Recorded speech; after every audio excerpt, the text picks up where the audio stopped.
कोण कितीही मोठ्या बापाचा असू द्या, मी मोडून दाखवेन. मी नेहमी महाराष्ट्राला सांगतो, ज्या गावच्या बोरी त्याच गावच्या बाभळी. एकतर मी कोणाच्या नादाला लागत नाही, पण कुणी जर माझ्या नादाला लागलं तर त्याला मी सोडत नाही. उपमुख्यमंत्री अजित पवार यांनी पिंपरी चिंचवडमधून केलेलं विधान. या विधानाला काउंटर विधान आलं भोसरीचे भाजपा आमदार महेश लांडगे यांच्याकडून. अरे बघू तरी तुझ्यात किती ताकद आहे. गेलो आम्ही वाकड्यात, आता बघू काय करायचं ते. एवढं म्हणून महेश लांडगे थांबले नाहीत. त्यांनी अजित पवारांची नक्कल केली. अख्ख्या महाराष्ट्राला माहितीये, मी जर कोणाचं ठरवलं तर त्याचा कार्यक्रमच करतो. अरे तू कार्यक्रम करतो तर आम्ही काय बांगड्या घातल्यात का, असं म्हणत 70,000 कोटींच्या घोटाळ्याचा आरोप काढला. पोरानं वतनाची जमीन लुटली, जरांडेश्वर कारखाना यानं लुटला, असं म्हणत अजित पवारांवर टीका केली.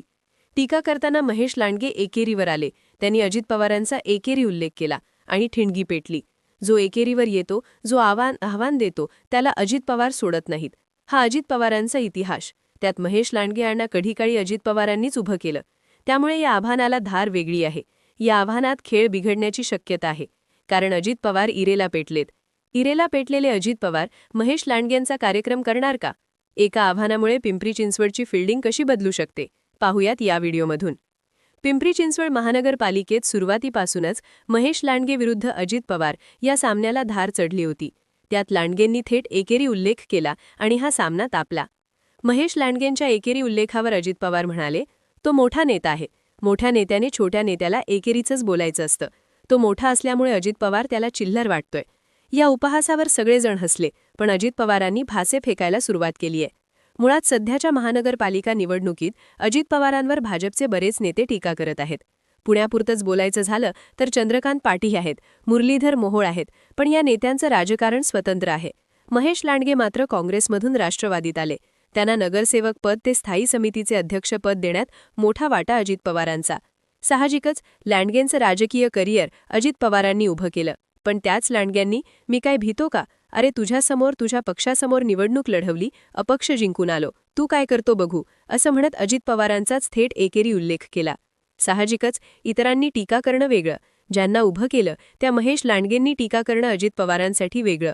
इरेला पेटण्याचं कारण, हे सगळं सांगितलं काय घडलं हे समजून घेण्यासाठी त्याच्या पुढचा पिक्चर आहे फिल्डिंगचा. पहिला डाव महेश लांडगेंनी खेळला. त्यांनी राष्ट्रवादीमधल्या ताकद असलेल्या नेत्यांना आपल्याकडे घेतलं. त्यांना तिकीट मिळवून दिलं. पिंपरी भोसरी पट्ट्यात लांडगे, चिंचवडमध्ये जगताप विरुद्ध अजित पवार अशी आखणी झाली. भूमिपुत्रांचा अभिमान नको, बारामती नको, भानामती नको, हे मुद्दे लांडगेंनी पुन्हा चर्चेत आणले. पण लांडगे एकेरीवर आले आणि अजित पवारांनी ठेवणीतली अस्त्र बाहेर काढली. चर्चेत आणलेल्या मुद्द्यांना आणखी धार दिली. कार्यक्रम करण्याचा पॅटर्न सुरू केला. आता अजित पवार महेश लांडगे यांचा कार्यक्रम करू शकतात असं म्हणायचं पहिलं कारण म्हणजे भ्रष्टाचाराचा मुद्दा. 2017मध्ये पिंपरी चिंचवडमधून अजित पवारांची सत्ता गेली. तेव्हा चर्चेत होता विठ्ठल मूर्ती भ्रष्टाचाराचा मुद्दा. हा मुद्दा भाजपने इतका चर्चेत आणला की थेट सत्तापालट झाला. अर्थात त्यासाठी राष्ट्रवादीमधूनच घेतलेल्या नेत्यांचं पाठबळ सुद्धा महत्त्वाचं होतंच. आता महेश लांडगे यांनी 70,000 कोटींच्या आरोपांचा मुद्दा चर्चेत आणला खरा, पण आरोप झाले आणि तुम्ही भाजपत आला असं म्हणत भाजपच्याच पायावर कुऱ्हाड मारून घेतली. पण त्या पलीकडे जाऊन अजित पवारांनी पिंपरी चिंचवड महानगरपालिकेतल्या भ्रष्टाचारांच्या आरोपांना लावून धरले. भटक्या कुत्र्यांची नसबंदी करण्याच्या कामात पैसे खाल्ले. आशिया खंडातली सर्वात श्रीमंत महापालिका होती, यावर कर्ज आहे. महापालिकेच्या ठेवी बुडवल्या. कॉन्ट्रॅक्टरची रिंग करून भ्रष्टाचार करतात. हे पाप कोणाचं, असं म्हणत दादांनी महेश लांडगेंना थेट टार्गेट केलंच होतं. पण महेश लांडगे यांनी अजित पवारांवर एकेरी टीका केली आणि अजित पवारांची यंत्रणा ॲक्टिव्ह झाली. रुपाली ठोंबरे यांनी तुम्ही चिंचवड देवस्थानच्या पुजाऱ्यांच्या डोक्याला गण लावून त्या जागेवर घर बांधलं. तुमच्यावर भंगार चोरीचे आरोप झाले. तुम्हाला संभाजीनगरमधून पोलिसांनी मुटकुळ करून आणलं होतं. तेव्हा पांघरुण घालायला अजितदादाच होते, असं म्हणत महेश लांडगे यांच्यावर टीका केली. पण या सगळ्यात स्वतः अजित पवारांनी भ्रष्टाचाराचा मुद्दा प्रचंड हायलाईट केला. ज्यात मेन घाव होता तो शीतलबागच्या पाचरी पुलाचा. भोसरीतल्या आमदारांच्या कार्यालयाजवळ शीतलबाग पाचारी पुलाचं काम सुरुवातीला 70 लाखाला दिलं होतं, पण तो पूल पूर्ण होईपर्यंत 7 कोटींपर्यंत खर्च कसा जातो.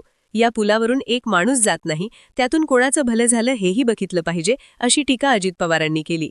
आता महेश लांडगे पिंपरी चिंचवड महानगरपालिकेच्या स्थायी समितीचे अध्यक्ष असताना त्यांच्या ऑफिससमोर या पुलाचं काम झालं होतं.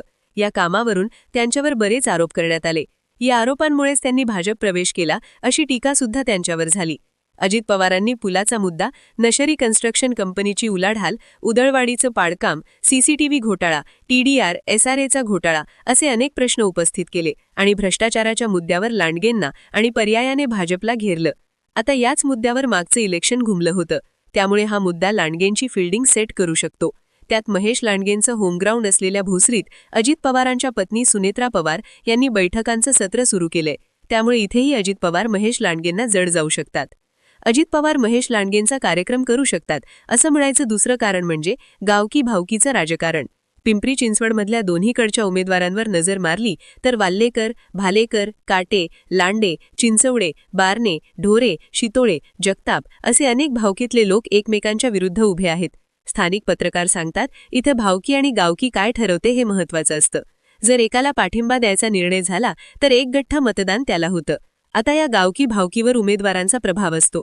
अनेकदा बेरजेचं आणि सहमतीचं राजकारण केलं जातं, पण त्यापेक्षा मोठा फॅक्टर असतो सत्तेचा. आता सत्ता भाजपच्या हातात आहे, दादासुद्धा सत्तेतच आहेत, त्यामुळे जोर दोन्हीकडून लागणार. पिंपरी चिंचवडमधली गावकी भावकीची गळीतं भाजपनं नव्याने जुळवून घेतलेत, पण इथं जुना होल्ड अजित पवारांचा. कारण गावकी भावकीतल्या कित्येक नेत्यांना पिंपरी चिंचवडच्या मेनस्ट्रीम राजकारणात आणायचं काम अजित पवारांनी आपल्या सत्ताकाळात केलेलं. त्यामुळे हा फॅक्टर वन साईड घड्याळाकडे फिरला तर कमळाची अडचण होऊ शकते आणि घड्याळाच्या चाव्या त्या पद्धतीने फिरवण्यासाठी अजित पवारांनी मॅन टू मॅन मार्किंगला सुरुवात केली आहे. त्यात महेश लांडगे यांच्या एकछत्री अन्मलाबद्दल भाजपच्याच अंतर्गत गोटात नाराजी असल्याच्या चर्चा अनेकदा होत असतात. हे नाराजीचं लोण काही प्रमाणात गावकी भावकीमध्येही पसरलं तर महेश लांडगेंची पकड सुटू शकते. आता ही डॅमेज टाकण्यासाठी लांडगेंनी नको बारामती, नको भानामती असं म्हणत भूमिपुत्रांचा मुद्दा हायलाईट केला असला तरी आपल्या काळात आपण पिंपरी चिंचवडचा कायापालट केला. भाजपच्या काळात भ्रष्टाचार झाला, या लाईनला अजित पवारांना काउंटर करणं भाजपला तितक्या ताकदीने जमत नाहीये. कारण स्थायी समितीचे अध्यक्ष असताना भाजपचे नितीन लांडगे यांना भ्रष्टाचाराच्या प्रकरणात अटक झाली होती. त्यामुळे भाजप या ट्रॅपमध्ये स्वतः अडकू शकते आणि इथेच गावकी वावकीसोबत स्थलांतर करून पिंपरी चिंचवडमध्ये स्थायिक झालेले मतदार पिंपरी चिंचवडच्या विकासाच्या मुद्द्यावर आपल्याकडे खेचून घेण्याचा प्रयत्न अजित पवार करताना दिसू शकतात. अजित पवार महेश लांडगेंचा कार्यक्रम करू शकतात असं म्हणायचं तिसरं कारण म्हणजे बेरजेचं राजकारण. इथं अजित पवारांनी शरद पवारांची जुळवून घेतलं. पुण्यातल्या युतीच्या फक्त चर्चा होत्या तेव्हाच पिंपरी चिंचवडमधली युती नक्की झालेली. मुळातच इथं शरद पवारांना मांडणारा वर्ग आहे. पवारांचा तो कनेक्ट तिथून हललेला नाही. त्यात आझम पानसरे यांना सक्रिय करत अजित पवारांनी मुस्लिम मतांची पेरणी केल्याची चर्चा आहे. महेश लांडगेंच्या आक्रमक हिंदुत्ववादी भूमिकेमुळे मुस्लिम मतं भाजपपासून लांब गेली आहेत. पण अशावेळी आझम पानसरे यांना मांडणारा मोठा वर्ग असल्याने ते मुस्लिम समाजातलं वारं एका हाती फिरवू शकतात. विलास लांडे सुद्धा प्रचारात ऍक्टिव्ह आहेत. त्यांनाही महेश लांडगें यांच्यासोबतचा जुना हिशोब पूर्ण करायचा आहे. त्यामुळे महेश लांडगेंनी अजित पवारांची माणसं आणि नेते आपल्याकडे घेतले असले तरी जुने प्लेयर पुढे आणून अजित पवारांनी एक पाऊल पुढे टाकले, जे रोखणं महेश लांडगें यांच्यासमोरचं आव्हान आहे. थोडक्यात काय तर अजित पवारांचा एकेरी उल्लेख करून महेश लांडगेंनी अजित पवारांना ट्रिगर केलंय. त्यामुळे आता पिंपरी चिंचवडमध्ये अजित पवार इतिहासाची पुनरावृत्ती करतात की महेश लांडे विजयाची गदा उचलतात, हा निकाल बघण्यासारखा असेल. कारण वस्त्र बदललेत, गुरु बदललेत, सामना एकेरी पटावर आलाय. अंतिम मानकरी ठरवण्यासाठी तुम्हाला काय वाटतं? अजित पवारांचा एकेरी उल्लेख महेश लांडगेंना डॅमेज करेल का? हा डाव लांडगेंनाच प्लसमध्ये नेईल? तुमची मतं आणि प्रतिक्रिया कमेंट करून नक्की सांगा आणि माहितीपूर्ण व्हिडिओज पाहण्यासाठी